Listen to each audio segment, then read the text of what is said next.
हर जुमा में अल्लाह के रसूल सल्लल्लाहु अलैहि वसल्लम कहते थे दिन में हर नई चीज़ बिदअत है, हर बिदअत गुमराह, कुल्लु मुहदसतिन बिदअह, कुल्लु बिदअतिन दलाला। आपने फरमाया जिसने हमारे दिन में कोई नई चीज़ इख्तियार की वो रद्द है, अच्छी है बुरी है, उसमें कुरान पढ़ा जाता है कि नमाज पढ़ा जाता है, किसी को अस्कार किया जाता है, ये बहस नहीं है। तरीका गलत है, कैफियत गलत है, तादाद अल्लाह के रसूल सल्लल्लाहु अलैहि वसल्लम ने जो बताई है उसमें हटा तब्दीली कर दी आपने, वक्त की तायीन कर दी जो अल्लाह रसूल ने नहीं की है, जगह की कैफियत की तायीन कर दी। बिदअत की कई शक्लें होती हैं, सिर्फ नया अमल ही नहीं है, नया अमल तो है ही बिदअत, पुराना अमल है जो कुरान हदीस में है, लेकिन उसकी तादाद आपने घटा दी, बढ़ा दी, जगह आपने फिक्स कर दी जो अल्लाह रसूल ने नहीं की,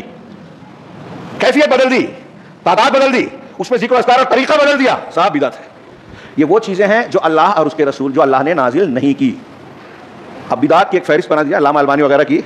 हाँ बाद उलमा की किताब है मोटी, मुख्तलिफ उमूर में जो इस उम्मत ने बिदअतें इख्तियार की है। बिदअत का मतलब क्या हुआ, जो कुरान और हदीस में दीन बताया गया है उससे हटकर, अपने अल्फाज में बयान कर रहा हूँ, इस्तिलाही तारीफ अभी जाने दीजिए, अपने तरफ से या कुरान और हदीस से हटके किसी चीज़ को इख्तियार कर रहे हैं और उसे दीन समझ रहे हैं, सवाब का काम अमल सालेह मान रहे हैं। अब हमारे यहाँ जो बिदअत करते हैं तो वो बिदअत में बिदअत हसना ढूंढते हैं, कोई बिदअत हसना नहीं है। हज़रत उमर फारूक ने जो जमात की तरावी को, जमात की नमाज को बिदअत कहा था, उसकी असल मौजूद है शरीयत में, और हज़रत उमर ने कहा था, हज़रत उमर फारूक रज़ियल्लाहु अन्हु बताते खुद खलीफा सानी अमीरुल मोमिनीन और अल्लाह के रसूल के तायद शुदा हैं, इसलिए अगर आपका भी अमल होता तो हमारे लिए वो बिदअत नहीं है।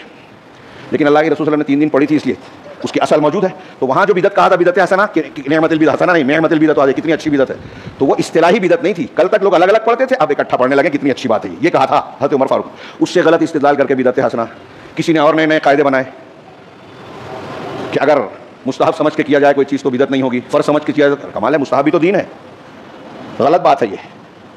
और मुख्तलिफ किस्म की हर मामले में बिदअत इख्तियार की गई और उसको कुरान और हदीस को तोड़ मरोड़ कर उसको दीन का जामा पहनाने की कोशिश की जाती है।